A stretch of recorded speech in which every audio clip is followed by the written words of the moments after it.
Oi pessoal, meu nome é Ellen Mello, sou neuropsicopedagoga, especialista em autismo e hoje quero conversar um pouquinho com vocês como elaborar um bom plano de intervenção para autismo. E melhor, ele ainda pode servir de modelo para a elaboração das habilidades que ele vai desenvolver em outros ambientes, como a escola, como família.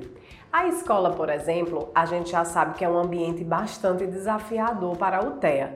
Porque dentro da escola existem vários estímulos, como barulhos, a brincadeira dos coleguinhas, a música que a professora apresenta, há várias intervenções que a professora precisa fazer dentro da escola, o horário do recreio, enfim. São muitos estímulos e muitas formas de se comportar, com coleguinhas diferentes, com maneiras diferentes de ser e que de fato é muito desafiador para o TEA. O primeiro passo é levar em consideração a idade cronológica da criança. É preciso que a gente entenda que, quando eu vou fazer o meu bom plano de intervenção, eu tenho que olhar para essa idade cronológica, entendendo que, apesar dele ter uma determinada idade, ele pode estar, de fato, com os atrasos do autismo. Então, mesmo que eu considere a idade cronológica, eu também vou pensar no meu plano de intervenção com a idade maturacional que essa criança vai se encontrar. E que por isso é importante eu fazer esse pareamento para poder entender as lacunas que essa criança apresenta. Depois, você vai linkar o que a criança sabe ou não sabe, que de fato são as lacunas que a gente já sabe lá no momento da avaliação que você fez com os pais, que você conversou na anamnese, que você sabe que de repente aquela criança, por exemplo, já sabe apontar, mas ela ainda não fala ou não sabe solicitar algo de forma mais estrutural e funcional. Então, pessoal, o que é legal a gente considerar? Primeiro a gente vai considerar aquelas habilidades que a criança já sabe fazer, né, que vão ser mais funcionais para ela. Por exemplo, uma criança que aponta, mas que ela não sabe de fato solicitar algo de forma mais estrutural, eu vou oferecer PECs, orientações visuais, uma forma de brincar, uma interação maior, para que essa habilidade continue sendo estrutural e o mais funcional possível. Então, todas as vezes que eu olho para o meu plano de intervenção e eu entendo que nesse momento o apontar é mais funcional e mais prioritário do que, por exemplo, ler e escrever, talvez eu tenha que dar muito mais importância à estrutura do apontar e do solicitar algo. É muito natural, por exemplo, quando os pais recebem o diagnóstico de autismo, trazerem consigo a angústia se essa criança vai ler e escrever. Então a gente tem que ter esse cuidado de mostrar aos pais que as habilidades vão ser priorizadas pela sua funcionalidade, que a gente quer deixar essa criança o mais funcional possível e o mais autônoma possível.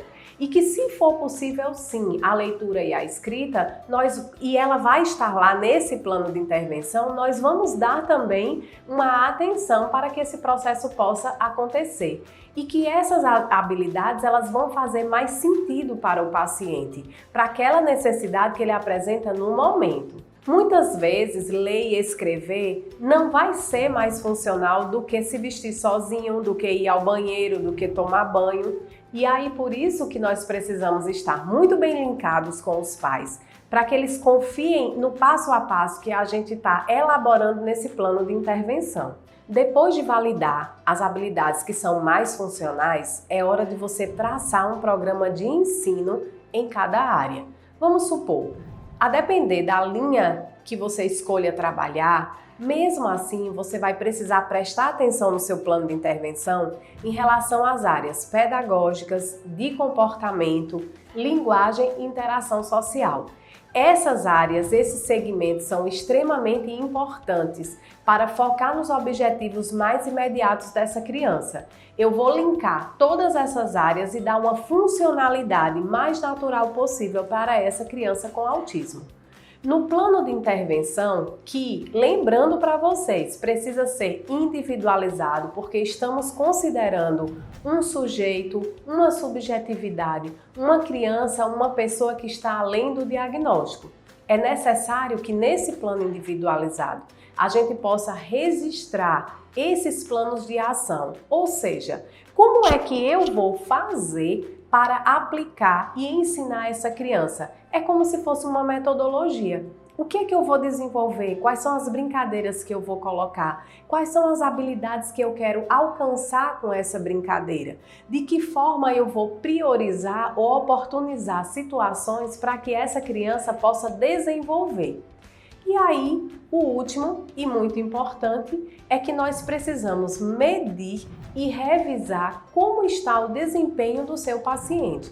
Por mais que a gente coloque brincadeiras, intervenções e vá alcançando determinados objetivos, é importante que a gente entenda se ele está evoluindo com esses objetivos, com essas intervenções que nós estamos apresentando no dia a dia. E se ele está, de fato, vivenciando essa oportunidade que você trouxe para dentro do consultório.